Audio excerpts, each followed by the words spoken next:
Ed Davey, leader of the Liberal Democrats, when I started researching your life story, I found what has happened to you throughout your life really quite stunning. Your father John died when you were 4, and your mum Nina died 11 years later. That is one hell of a start in life. How does a child deal with that? Well, it's funny, when I was 4, I knew something terrible had happened because I could hear my mother sobbing and all the comings and goings. But when you're that young, you sort of roll with it. You're worried about your mum, but you sort of go with it. When she became ill, obviously she was the light of my life and everything revolves around my mum. Initially, she had a mastectomy. She originally had breast cancer.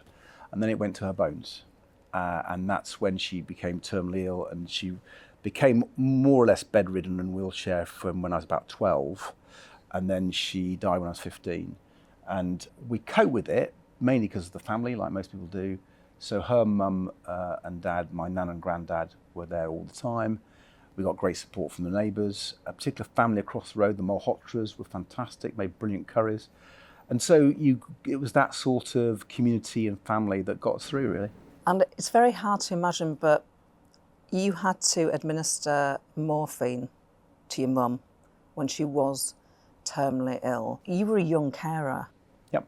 Is there anything that you learnt about being a young carer which should inform public policy today? Do you think if this had been in place, maybe this could have helped me? I didn't get much support. I had friends, but it was mainly me and my brother who were supporting each other. And frankly, my mother. My mother was my major support. I'd sit on her bed, lie on her bed and talk to her for hours. And I don't think they'd actually allow today what happened back then. We had a bell jar this big of morphine in the kitchen, and I'd go and put it out and then go and give it to her. I had to put electric pads on her in order for her to give herself electric shocks to take away the pain, because bone cancer is extraordinarily painful. So I think I would have helped have a little bit of more counselling and support. I sort of hope we better than we are back then, because it was 79, 81. Do you think, you said it would be better if you'd have had some counselling or support. Do you think you were depressed? No, I don't think I was depressed. I was upset. It was quite a sad time, there's no doubt about that. And at school, you're going through that sort of puberty, and you're growing up and you're with mates, and they couldn't understand what was going on. And so I'd have moments where I felt a bit detached or a bit isolated. And I think that is one thing that young carers feel in education. They do feel a bit isolated and lonely sometimes because people around them don't get it. And often they're not identified. I wasn't identified by my school at all. They took ages to realise that something was going on, and they were pretty blooming hopeless, to be honest. Some lovely teachers who were friendly and wanted to help. But, when my mum died, the head teacher saw me in the corridor and said, "Hello, Davey. Sorry to hear about your mum. We've never had orphans before." I hadn't considered myself an orphan, but that was not quite the way I'd want teachers to deal with children who've lost one or more parents. And I think, you asked about public policy. I think teachers and people in schools need to be trained to help young carers and people who suffer bereavement. And I'd say the bereavement bit is the one that worries me more. I'm passionate about helping young carers, but children and young people who lose their parents, I think the bereavement support isn't anywhere near as good as it should be. So you're married, you have 2 children now, John and Ellie. John's now 15 years old. He can't walk or talk unaided, I read. How do you deal with John's condition as a family? Well, first of all, he has a condition which is undiagnosed. It's a brain condition, neurological condition, and it means, as you say, he can't walk or talk.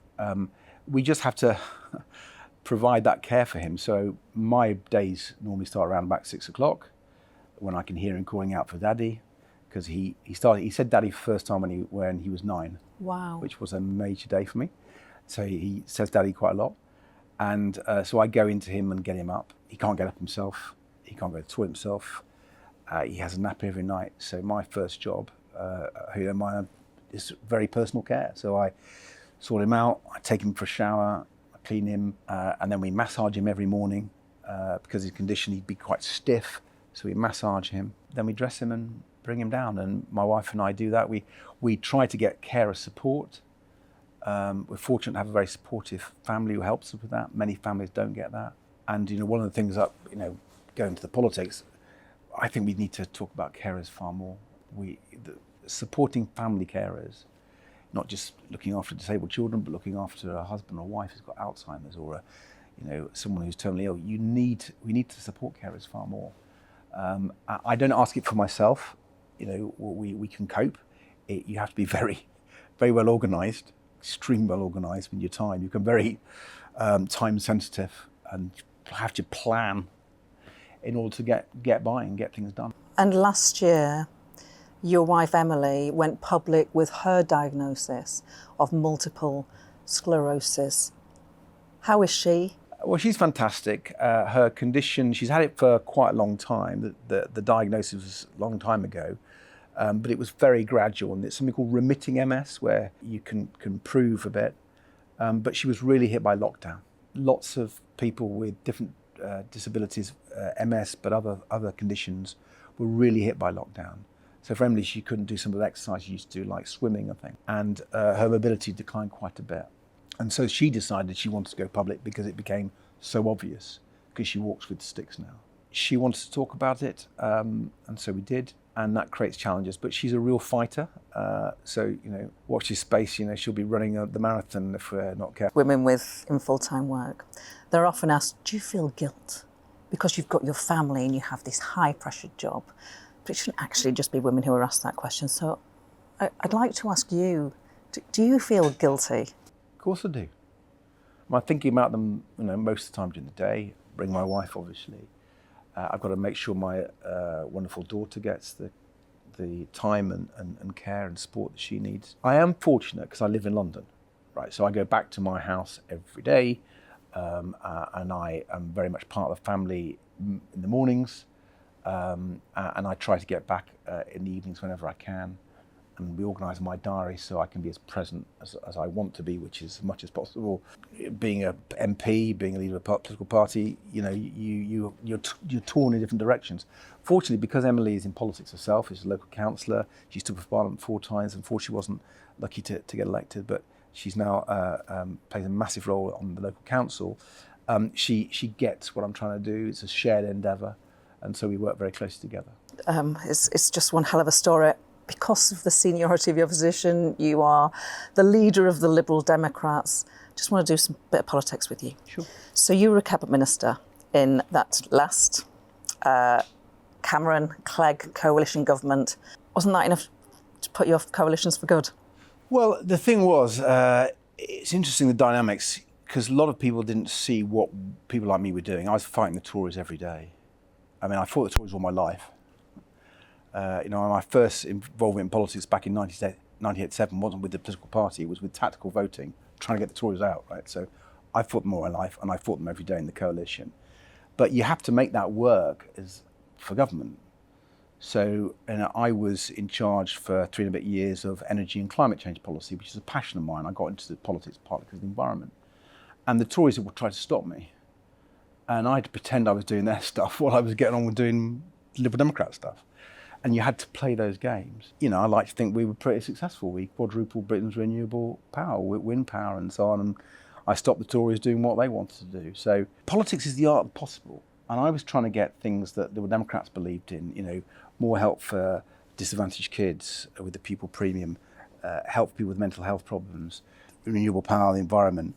And the only way you can really do that is if you're in power, and you just have to manage the situation you're handed with.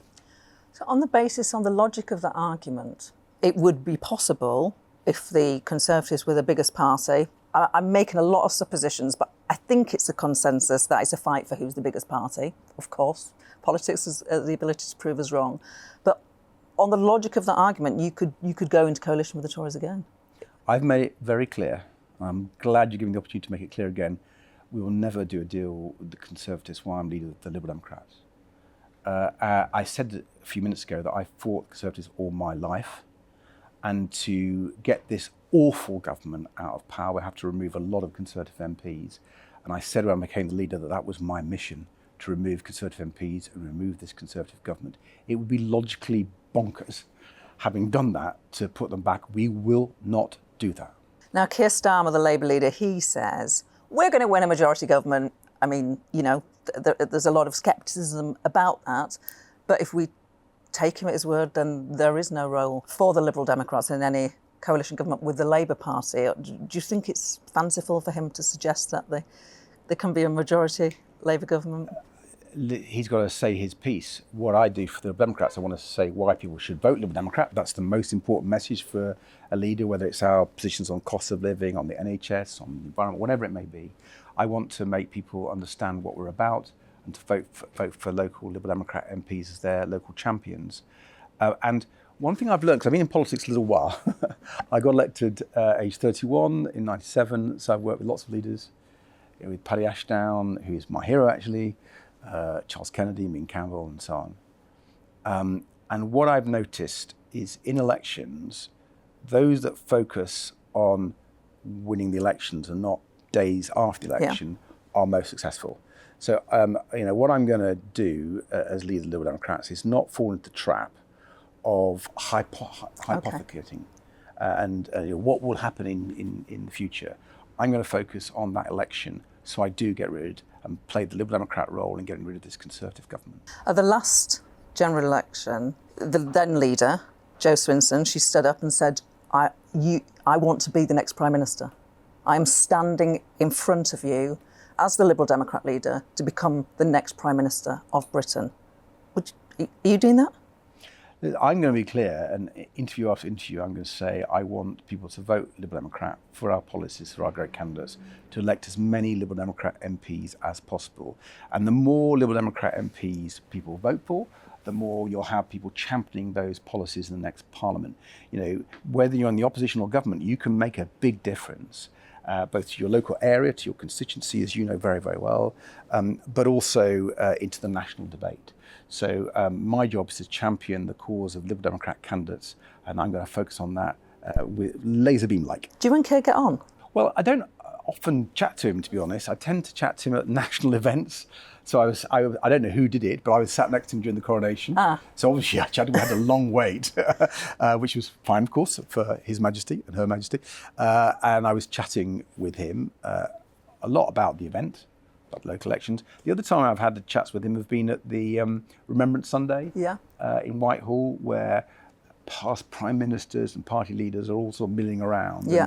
And, I get to talk to the Prime Minister, I've talked to Gordon Brown at those events, and obviously I rub shoulders with Keir those. So those are moments where you're doing your duty as a national party leader, and you get a chance to chat with others. It's no secret meetings. No secret meetings. No. Now, when you said that you wanted to get rid of the Tories, that was what was driving you. That's what has always driven you in life. There's these 3 by-elections coming up. Now, wouldn't it be sensible to do a deal on this? Because Labour are saying, we are going for the treble. We're going to take all of those seats. I'm sure you may or you may not say the same. You can tell me that in a moment. But clearly, that is splitting the anti-Tory vote. Is that sensible? You might end up with 3 Tory MPs back. Well, first of all, I think in a democracy, you should give people a chance to vote for your values and your policies and your ideas. So we will stand in every single seat. And I have a great faith in the British people. If they want to vote a particular party out or a particular party in, they'll make those choices on the local arithmetic. So when I look at these by-elections, and we're certainly going to stand in all of them and campaign in all of them, I have noticed in mid-beds that we have a fantastic chance. And the reason I think that is it's very much like the other 3 by-elections we've won in this Parliament. Cheshire and Amersham in true blue Buckinghamshire. People said we couldn't win. We did. And we came from 3rd place in North Shropshire and 3rd place in Tiverton and Honiton, because we've got good local strength. So, I've already been to Bedfordshire twice. I've knocked on doors, I've talked to people. I'm really clear Liberal Democrats are the challengers. And actually, you politicians often do this expectation management. I'm not going to do it. I think we can win. I genuinely do. In Nadine Dorries' former seat? And I haven't been to others, so I can't comment on those. But from your sense? But in mid-beds, I think it's game on. A few weeks ago, you did this interview on LBC. Nick Ferrari asked you, can a woman have a penis? You said, well, quite clearly. Without getting into the specifics of the issue, you said you were talking about a small number of people. You faced a big backlash for those comments. Have you had a rethink since you said that? The position I described in that programme is the one that I think is just factually true, namely that the vast majority of women feel that their gender is the same as their biological sex at birth. But it's just a fact that a few don't, a small number don't. And the law in our country has recognised that for the last 20 years and given them protections. And all I think is that the debate should focus on that, on the facts, and we should be a bit more sympathetic and calm and compassionate to people. It's an extraordinary life story. Ed Davey, Liberal Democrat leader, thank you very much indeed. Thank you.